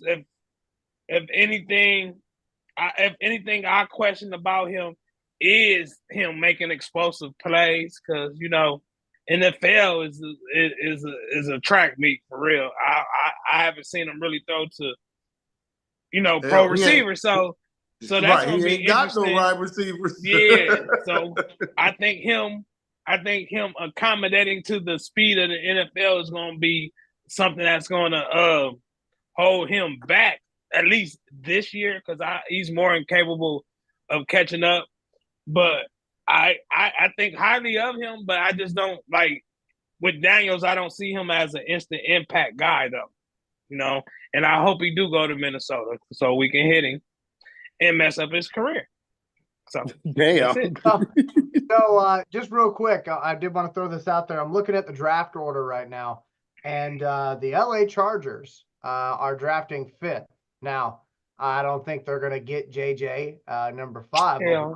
Wouldn't that? Well, they gonna fire Harbaugh in 3 months. But wouldn't that be some shit? Because we've seen the Chargers do this before when they had the Chargers have no playmakers. They better not draft a damn quarterback that high. If you remember, what did the Chargers do? They had Drew Brees, and then they made the trade with the Giants to go get Phillip Rivers, because Eli Manning didn't want to play there, if you remember. So he didn't want to play in San Diego, right? Right. And San Diego drafted Eli, and then Yeah. they made a trade that same night for Eli to go to the Giants and Phillip Rivers to go to the Chargers. And wouldn't that be some shit if Jim Harbaugh says, you know what, I like JJ McCarthy. I want to be in the business of JJ McCarthy. Let me he gonna put him get behind Justin he better Herbert, not do that. who's been getting hurt the last couple years, and see what happens. I'm just saying. Right, right. Here's the Cut off your Is- PlayStation, Elijah. That ain't happening. Yeah. is Justin Herbert a leader? Is the question. I don't know. I know he's a No, that's not the question. The question is why do Herbert always got to the damn coach for the Chargers was a dummy, man. That ain't Facts. on Herbert. That's without question. He was the dumbest Harbaugh goddamn ain't coach in the NFL. He's the dumbest coach ever. I'm just saying I that would definitely make agree. waves. That would make waves. Yeah. If the Chargers said, you know what? We like JJ. Let's take JJ. Man, That would be Man, crazy. they don't got nobody though. That would be crazy if they See, but you know what? He would gonna be throw it to Herbert? No, you know what? No, he's got that TCU guy you talked about. He's got Quentin Johnson. Oh yeah, yeah. That Quentin, and that's the boy got hurt earlier in the season. Yeah, they got him. Yeah, I had him in fantasy. Palmer. He got Palmer. So they've got Johnson, they got Palmer, they've got Williams. And what you would Williams gone. What you would also have, more importantly, Mike Williams went to the Jets. He went to the Jets. Oh, so did. But you would also have a situation where the Chargers season is not dependent on one guy anymore, because you would have Herbert and then you would have JJ on a rookie deal. So if Herbert gets hurt like he has the last couple seasons, your whole season's not in the shitter. But again, I don't think that's going to happen. But that would make waves if he gets hurt this year, then I can see Harbaugh doing that next year. But the whole reason why he got this, the whole reason why Harbaugh got that job is because he's going to be working with Herbert. I agree. So if he was to do that, he lied in the interview. Shit. Not lied in the interview. He lied in the interview. He lied on the resume. Let's go to our next couple quarterbacks here, because we still have a bunch to get through, and I want to make sure we get them all in one show. That way, when people say, what'd y'all say about the quarterbacks, we can say episode 67. There you go. Right. Michael Penix Jr., 6'3", 212 pounds. I love this football player. Love this football player. I was sad when they didn't win the national championship.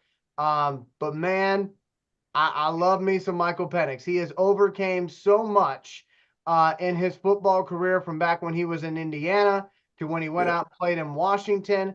And I think if Brad Holmes wants to pull the trigger on a quarterback, it might very well be for Michael Penix Jr. Let me toss it over to Nate. Nate, are you on the same wavelength as me as far as Nate, please say no. Please say no. Listen. Oh, my Gatorade God. Up there in the top right corner, top left. No, man, that fragile ass dude, man. Listen, I'm not finna say he should be a Lion, but I love Michael Penix as a quarterback. Dude release is so fast that it's crazy. His arm strength, his arm accuracy. He left-handed, right? Yeah. He has all the intangibles you want in a quarterback, but again, he didn't win the Natty. He played in the Pac-10. So again, I'm saying same shit. I'm skeptical with quarterbacks from the Pac-10, because remember, he was in Indiana. He left the Big Ten. Now, granted, when he played in the Big Ten, he did hit Michigan for almost 400 yards. So I can't say he couldn't have played in the Big Ten. Right. But, you know, he did leave Indiana, go to Washington with a better offense, which is more quarterback friendly. It did showcase everything he does. And I mean, that machine of a Washington's offense was crazy. Led by Penix. So actually, Michael Penix is my number one quarterback. Oh, hell no. There we go. God damn Somebody it. earmark this episode. 5 years from now, Bobby Bless gonna be like, "Oh hell yes, Michael Penix." I'm just being dog. And then on top of that, dude comes out, runs a 4.46. Mm-hmm. So he's a guy who's breaking that chain of African American quarterbacks are only runners. Right. Who he truly hates running. Mm-hmm. He would rather beat you with his arm. He would rather outpoint you with his arm. Get other guys involved. He loves gassing up his teammates, loves getting these guys involved. He talks about it all the time, getting the ball to the playmaker, getting it to the right guy to stretch the field, keep the defense guessing. Like, he stands everything, dog, that people like, okay, I can see that. Mm-hmm. Like, and then he's a film junkie guy. Like, Right. dude watches so much film without even being told to. Like, he's preparing. It's like he's been preparing for the NFL all these years. Right. Like, he's that good. Yeah, I wrote Michael Penix is my number one quarterback. So, But he is left-handed, and I don't know if Bobby Bless can forgive him for that. So That's a sign of the devil, they say, ain't it? Left-handed. hey, I'm No. left-handed. Yeah, that's what Oh, they say. That ain't hold they? up. Ain't that the sign of the devil? No. Witchcraft. They say left-handed people are smarter than right-handed people That- because we use that's more of our witchcraft. brain than y'all. That's Yeah, funny. that's that's witchcraft. That's funny as Left-handedness. hell. So what you're saying is on the Michael Penix draft report, the scouting report from Bobby Bless, it just says witchcraft. Yeah. Should have been a sun devil. No, Oh but man. no. Honestly, I watched him throw in the combine. He's pretty accurate down the field. I did notice that about him, and I didn't know that he was a film junkie. So that's actually new. So that's good. That means he can read a defense or pre-snap adjustments type thing. So I'm okay with that. But it's more so his injuries, man. Like he got a lot of serious ones. So didn't he tear his ACL or something in both, or like a couple times, or was it both knees or something? Twice, Indiana. Twice. Yeah. So man, nothing against him. He probably a good story, but that just show how bad. But the thing was, his tears are off hits. Yeah. It wasn't like he was running and it just blew out. You know what I mean? Oh, or no, like no. So what I'm saying is, that just tells you that just how bad and why he left Indiana was because that offensive line was that bad. Like I said, he put 400 yards on Michigan, 400 yards and 5 touchdowns. So he could play in the Big Ten, but at what price? Right. It was essentially a suicide mission every Saturday. So I can't even, like I say, that's one where I can't be mad at him for going to the Pac-10 because he was putting up the numbers in the Big Ten against these guys. You know what I mean? He didn't run because of competition. He ran and said, "Hey, you motherfuckers gonna kill me."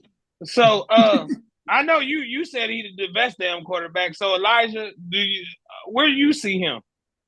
So personally, I like before you even go, I don't see him as a first round pick because of his injuries on his legs. Because be honest, no. I don't know where he's gonna fall in the draft. Okay, I don't have that type of prediction for everybody tonight. But what I will say is, if you want to know what type of quarterback Michael Penix Jr. is, I would encourage you to go and watch the fourth quarter. Just watch the fourth quarter. I know I'm asking for a time commitment, but watch the fourth quarter of Oregon and Washington from last year, where he was battling against Bo Nix. That film right there, I already liked Michael Penix Jr., but that is what sold me on him being an NFL-ready quarterback, somebody that can affect a franchise in a positive way. Fourth quarter, Oregon, Washington. Watch that footage and then get back to me on your thoughts on him. It was on 2%. It was 1%. It had cut off. That was the game that, like I said, sold me on him. As far as where he ranks for me with all the other quarterbacks, I would say, he's probably number 2 for me. And I would say the only quarterback that I have in front of him would be Bo Nix. But again, I like seeing How much are sustained success, not just a flash in the pan. I'm getting money. 'Cause I need Let's go to our next quarterback here, Spencer Ratliff. My opinion on Rattler. is it Rattler or Ratliff? Because I heard Ratliff. No, Rattler. Okay, all right. Hey, you know what? If Nate is wrong, you let him know in the comments. So Spencer R, we'll call him that for the rest of the show. I remember when he was at Oklahoma. I remember Oklahoma being a big deal because they're always a big deal, and I remember Spencer playing really good for them. Then he goes to South Carolina, and in my opinion, it felt like he fell off the map. I don't know what happened, but it felt like he fell off the map there in South They Carolina. suck. So Nate, that's my opinion on him. It's really short and sweet, but what's your opinion on Spencer? I actually looked at him potentially as a Lions draft pick before he got hurt.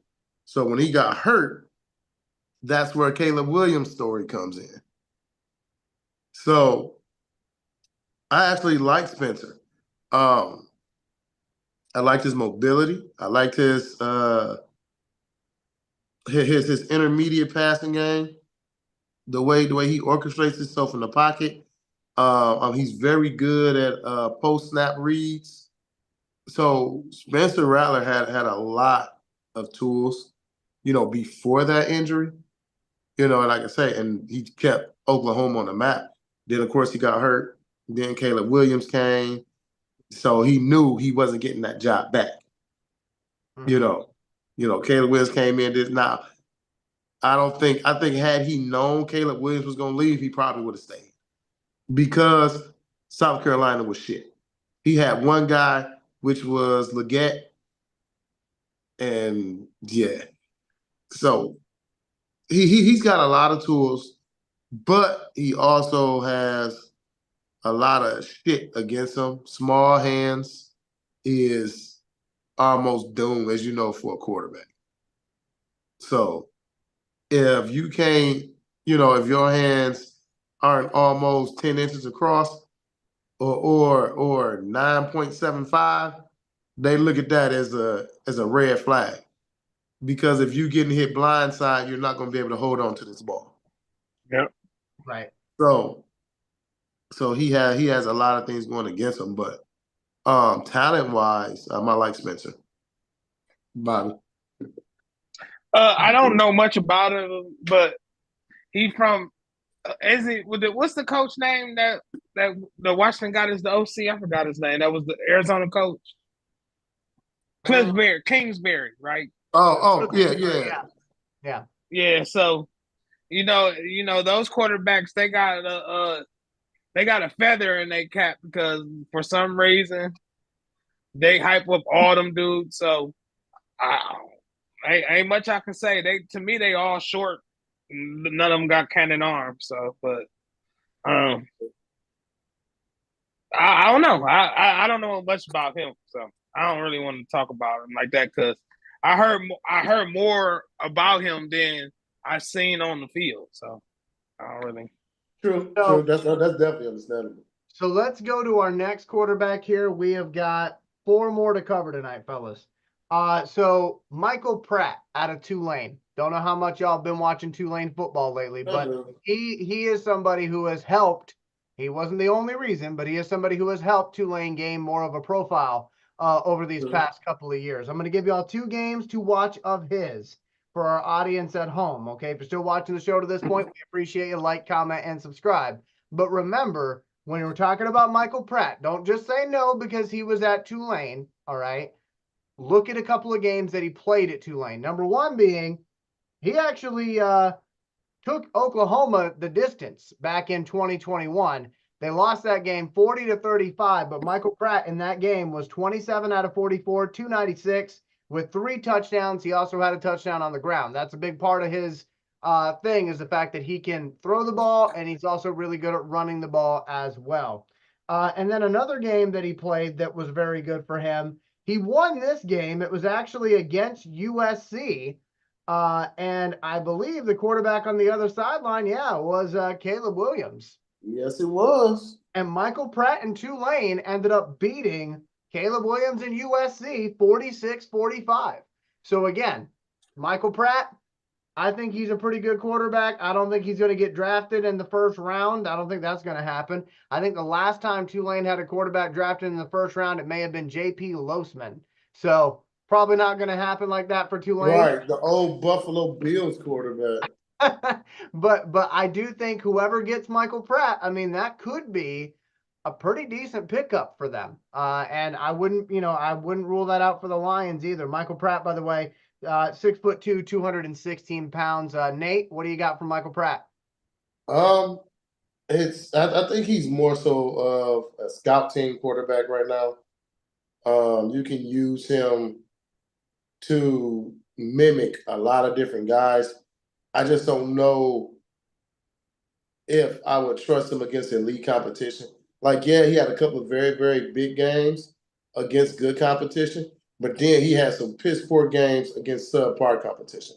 So that's where that comes in, and you're like, yeah, I don't know, my guy. You might be more of a Atlanta Falcons Marcus Mariota, not the Oregon Marcus Mariota. So So kind of a you don't know what you're gonna get quite yet type thing. Okay. exactly perfect. Because you're like, dude, like, how do you go out? You had a very good, very, very good game, like you said, against USC. You go in, you beat those guys, and then it was one game. I think he had 4 interceptions. Mm-hmm. It was like, dude, what the hell are you doing?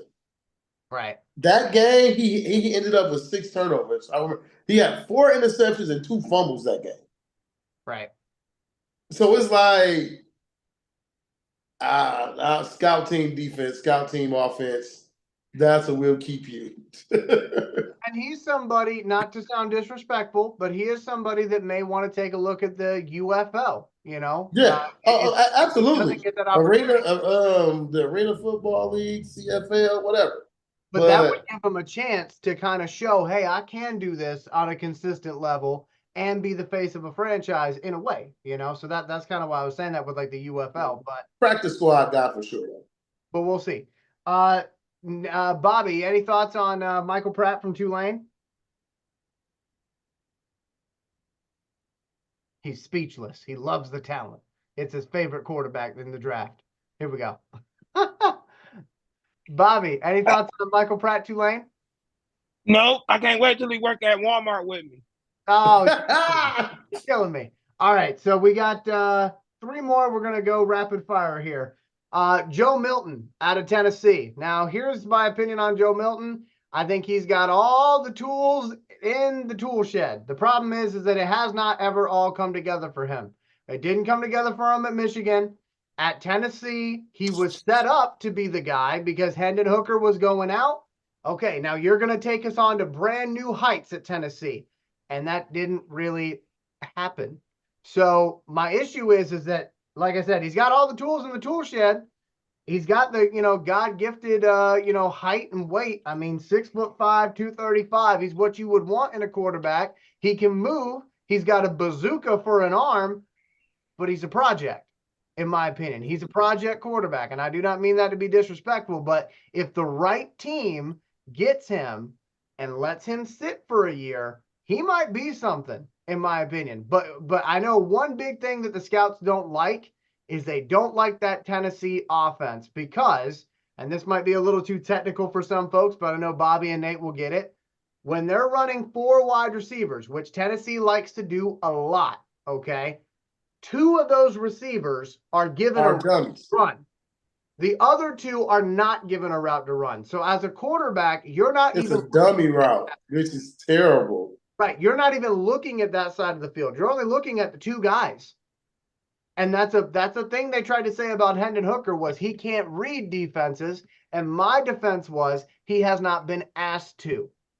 Mm-hmm. So I'm going to say the same thing for Joe Milton. It's not that he can't read defenses, is that the offense, the job he is asked to do, does not call for him to do that. It calls for him to look for one side of the field. Is something there or not?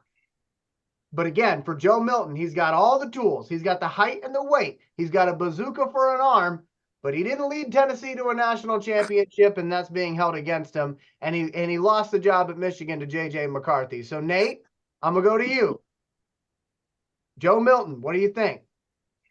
He's like, you know how like you got two candy bars, right? One's an almond joy, one's a Mile. One got nuts, one don't. That's what you get with him throughout the game, dog. You don't know. Sometimes you feel like a nut, sometimes you don't. Like, dog, like, and then when you think about it, okay, he wasn't asked to read that much defense at Tennessee, but at Michigan, it's a pro-style offense, and he couldn't grasp it. This is the reason why J.J. McCarthy came in and took it from him. Hey, receivers too slow to catch that bomb. That's why. Dog. But guess what? He couldn't throw it in the middle. Nah, I mean, hey, Elijah, you know who he remind me of, though? If In you last say year's DeMarcus draft. Russell, I'm going to cry. Oh, hell no. Okay. No, Will Levis. You remember coming out of Kentucky last year? Yeah, That's Will what he Levis, remind me of. Cannon arm. I think, like you said, he's a project, but I think he needed to see some pros do it in action. You know what I mean? Because, like you said before with McCarthy, being Michigan quarterback is damn near like being in the pros already, doing all that. So I think that's kind of more so what he ran from, because he definitely got the tools. And I don't know about that tennis. I don't think they really holding. I think the knock on Hendon Hooker wasn't the Tennessee offense; it was his injury. So I think that Milton will be a decent quarterback, long as he, gotta sit in the wait and learn kind of thing. He ain't gonna be instant impact, So I think he's a good project, but it'd be a project of somebody like Seattle. You know what I mean? So similar with Geno. Kind of, Geno got all the tools. It's just like Milton. Question the leadership, and I think with him having to not be the guy for a few years, that helped him in his development. So I think he needs to go somewhere like that, where he has an established guy that he can learn from, that he can learn from, because he got all the tools. It's just the mindset thing with him. And if you go to a team that's already good, I think that it's already good. And I know you, Geno, your guy, of course, Elijah, but I think they kind of see. I don't think he can do it though. I see him as Geno like a bridge quarterback. So I see somebody taking him under their wing and giving him some other time. I know, man. I think because that was Pete Carroll quarterback. That's Pete Carroll quarterback. I know, Pete Carroll gone. but Geno killed that whole notion of him being a bridge quarterback. Not really. Look at the contract, though. Look at his contract. Well, his contract ain't like the man. He ain't getting paid like the man. Geno is this decade's Matt Hasselbeck. Because Matt Hasselbeck got the job in Seattle, but he wasn't supposed to be his job forever. They were testing him out. And then he ended up keeping the job for a number of years, even though they could have drafted other people. Because he was able to get him to the playoffs, and he got him to the Super Bowl there in Detroit. So I think Geno is this decade's Matt Hasselbeck. But for Joe Milton, I could see him going to a team like the New York Jets, sitting behind Aaron Rodgers and learning from him. I don't think his problem is, and this is what's going to be, is that he doesn't want to wait. Yeah. That's his problem. He's too anxious, and he's not in the film room. He still hasn't gotten better. Like, he's had the opportunities to teams love his big arm. They've given him opportunities to lead the team, and he's crashed the Lambo and ran from the scene. Right. He did a hit and run with the Lambo and just took off. That's fucked up. I'm just saying. But when you think about it, he did it at Michigan. He crashed the Lambo, did a hit and run. I'm out.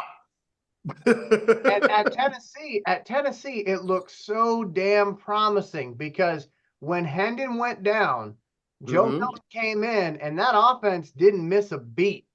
And I believe at the end of that season, Joe Milton finished the year with no interceptions and like 10 touchdowns. And everybody was like, uh-oh, here we go. But the problem is at Tennessee, much like all these other big schools that got they expect to win a national title every year, no matter what they got in the cupboard for talent. And I think because he didn't win that national title and they didn't win the SEC, I think that doesn't bode well for him. But I think he'll probably be like a day 3 pick. If he does get picked before then, like say in the 2nd to 4th round, it's because of the arm strength. Straight up. It's because of the size and the arm strength. And somebody is saying, much like a much like a girl who doesn't know how to pick a man, I can fix him. Yeah. So let's take a look here. Let's take a look here at our next person, Sam Hartman. Sam Hartman was another one that was supposed to set the world on fire last year because he was great at Wake Forest. He then says, I'm going to go to Notre Dame, and nothing really happened with that. Nate, Sam Hartman, what do you think? He doesn't have any heart. Oh, come on. I'm saying, like, dog, he went there and completely, like, he didn't just shit the bed. Like, he walked around campus with shit in the bottom of his shoe, just squishing between his toes. Oh no, Like, dude, that's nasty. Dude, that's how he was, though. He was that nasty. Like, you left to go there to be the guy, and it was like, wait, who the fuck is this? Right. Like, no, dog. Like you were never on the level of this that you thought you were. So go back to the Mountain West, and that's where you should have stayed. So what you're saying is, with the number 1 overall pick in the UFL draft, the Michigan Panthers select. He still won't go number 1 in that draft. Come on now. Pratt will go before him. All right, here we go. I'll give you one. In the 2025 Nebraska Police Activities League, Not they're going to select Sam Hartman, number 1 overall. No, they're going to take Adrian Martinez. Oh, stop it. Stop it. Shots fired. All right. So, Bobby, any thoughts on Sam Hartman out of Wake Forest and Notre Dame? I never heard of him, brother. Oh, God. All right. Perfect. Yeah. Last one on the list tonight, and we'll wrap this thing up. Who? Jordan Travis out of Florida State. Obviously was the front runner for the Heisman before the injury happened. I remember the night the injury happened because I was actually at Georgia Tech watching them play Syracuse. And I had no context to what happened to him until I got home from the game, and everybody was talking about this brutal injury, which it certainly was. Jordan Travis, Florida State, 6'1", 212 pounds. Obviously, he's not playing this year. That's not going to happen. But what do y'all think about Jordan Travis? I'll start with Nate. He need to take his ass back to school. You don't think he's ready? No. After that injury, and then it's not like he was dominant 3 years in a row or 2 years in a row. He was having a very, very good. He was so dominant, though, that Florida State won their conference championship and didn't make it into the playoff because he was hurt. Yeah, that's sweet. So that tells you how impactful he is.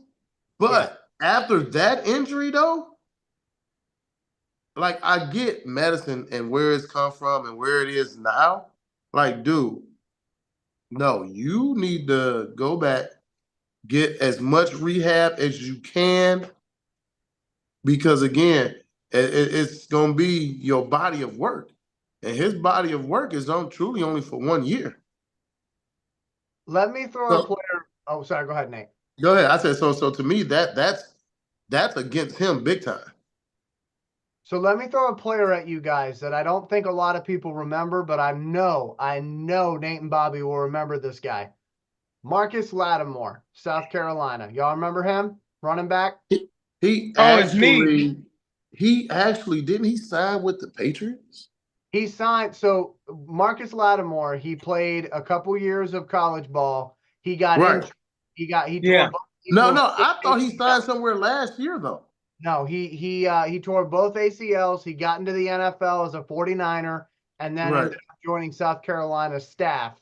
Oh, that's As a quality right. control person He over. played fullback for the 49ers. Yeah, but he, like I said, in college though, he played running back for South Yeah, Carolina. It was yeah, during the same time frame they had Jadeveon Clowney yeah. and they had Steve Spurrier as the coach. And what I remember about He that wasn't was, that good. what I remember though about Marshawn Lattimore was he was lighting up the scene. Everybody was talking about Lattimore possibly being one of the greatest to ever run the ball at South Carolina. And they were talking about how it was a shame that he had to wait till his third year to go to the NFL because everybody thought this kid's ready now. And that was a big conversation. And then when he had his two injuries, that became even more of a conversation of, man, I wish the NFL was more like college basketball where he could one and done it and go play. Now, obviously, it didn't work out for Marshawn Lattimore. The reason why I bring that up is if you're Jordan Travis, why in the hell would you pass up an opportunity to go pro, to go back to college and possibly have a second horrific injury if he had one this season? Well, I can tell you this: Literally ended his he's career. he's going to go undrafted. You think so? He's definitely going to go undrafted.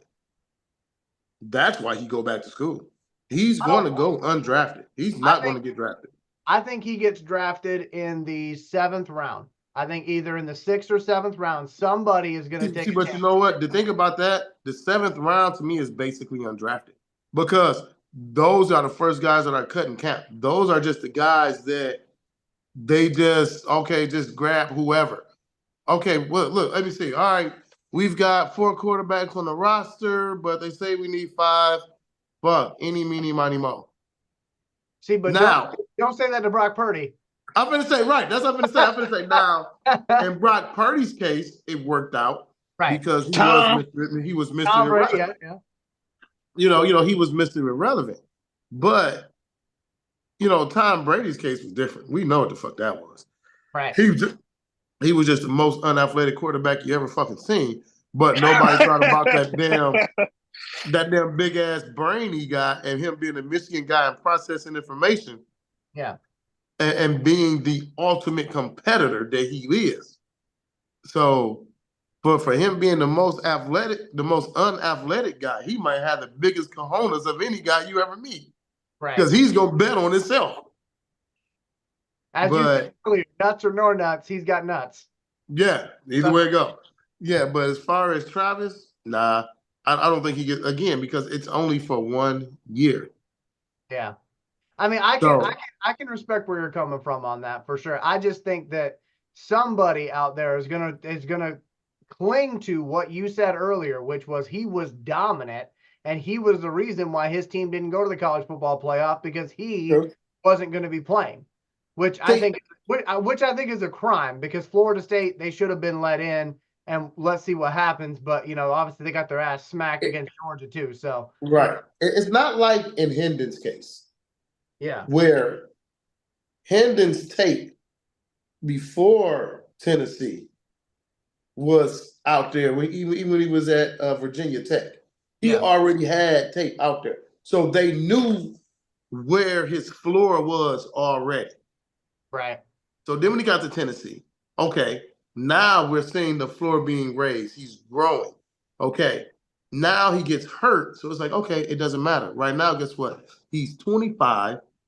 He's already so he shouldn't have a rookie wall because he's already a mature adult.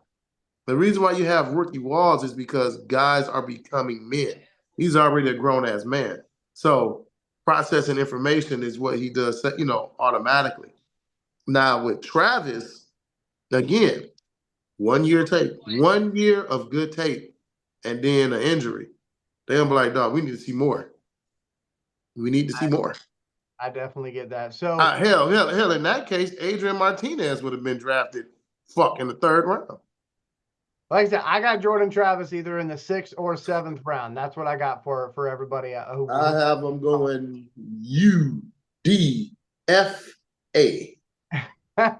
All right. Well, hey, I am looking at the clock. It is 8:21. So here's what we're going to do. Bobby Bless, if you got thoughts on Jordan Travis, I'll ask that you give them and then give us your closing thoughts. Somebody gonna draft him. You don't go from high just to have him on the roster because you know how people just want to let him get under their trainers, get that kind of stuff. You know what I mean? So I doubt if you go undrafted, but I wouldn't be surprised. But the dude is sweet, so I do want to see him get a real shot in the NFL. So if that either going to college, which I don't really believe, if somebody gonna give you some money, you might as well go to the NFL. But I just want to see him healed up properly and get a fair shot. So however that way get to it, let's pray that he goes that way. Whoever gonna help him, because if he go to a good training staff, he can recover from that. I know, like Nate said, with the medicine and stuff, but you just know this is a project, though. You know what I mean? Man. It is a project, though. So closing Killian Hayes of football. Closing remarks, my friend Bobby. What's the kicker name for the Michigan Panthers? Bates. Hey, bring him in, Brad. Bring him in, Brad. Or Dan, whoever pulling the decisions, bring them in. I like you, Dan. I'm pretty sure. I believe in you, Mr. Campbell. But I'm pretty sure they've had conversations about that guy already. I like you, Mr. Campbell, but we can't be going for it. We got that nuclear bomb on the other side, man. Too. But yeah, I don't know if y'all seen him kick, man. It's amazing. For real. And then it make it, what hurt me the most about it? You see this field behind me? The field look just like that where he be kicking. So the best kicker in the state of Michigan has to be on the Detroit Lions. He can't be on the Panthers, okay? Mm-hmm. Brad Dan? And you know what? You think about this. The best kicker in the NFL wasn't even drafted either. No. Who was that? Vinatieri? No, Justin Tucker. Ooh. Oh, he wasn't? Damn. Tucker wasn't drafted. Yeah, but he kicked like that, though. Even though he kicking like these 64-yarder, 62-yarder, they ain't like hitting the pole and going in. It's like way more meat on the bone, man. Right. For real. He might be kicking 70. On the bone. See, you know what's funny about this is last year, you can go back and watch shows where Bobby's like, I don't watch that spring football crap. But then I got him into it this year, and he's like, oh, my God, the UFL. Elijah, hey, you got me in the neighborhood. You got me in the neighborhood. But the damn kicker is the reason why I keep watching. For real, we need him. We had him. We to the Super Bowl. I get it. I understand. We had him. We to the Super Bowl. We don't give it to Josh Reynolds to drop the damn thing on 4th down twice. Now we kick the ball. He's doing that in Denver now, so don't even worry about it. No, I'm just saying, man. We got him. We might be having different episodes. You feel me? So, Mr. Bates. We got you one of them New Jerseys waiting on you. That's funny. For real. Hey, closing remarks, man. It was good to be back. Just got to be back. Good to be back with my brothers. Doing what we do. Yeah, man, just an all-around good show. We got the quarterbacks out the way.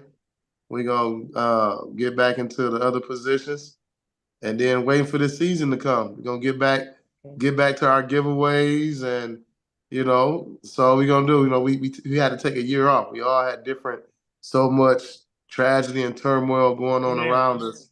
So just hoping for better days going forward, so we can go ahead and do what we do.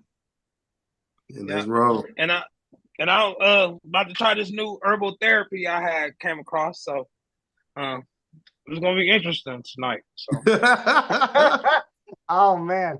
So anyway, kicker name Jack Bates. Jack Bates. That's his new favorite player. Jack Bates, you are the man. And You there's are. What and they there's say? You are a new expert employee. What's that? a new elite employee. You Yeah. are a new elite employee. He is. So in other words, he is essential. Man.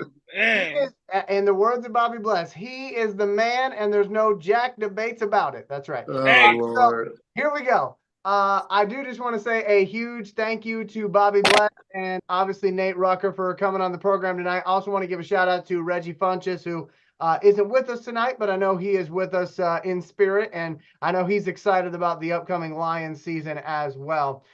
So with that being said, my friends, hey, thank you so much for watching. As long as y'all have on YouTube Live, remember to like, comment, and subscribe as we try to get to 600 and eventually try to get to 1,000 subscribers. It's been a wild journey so far, and we appreciate you being with us on that journey. Hey, be good to yourself, be good to others in that order. And if you come across a situation this week where your skill set can make that situation a little bit better, you have the responsibility, not just the ability, the responsibility to do something about it. For the #1 Lions fan, Bobby Bless, for our resident defensive coordinator, myself.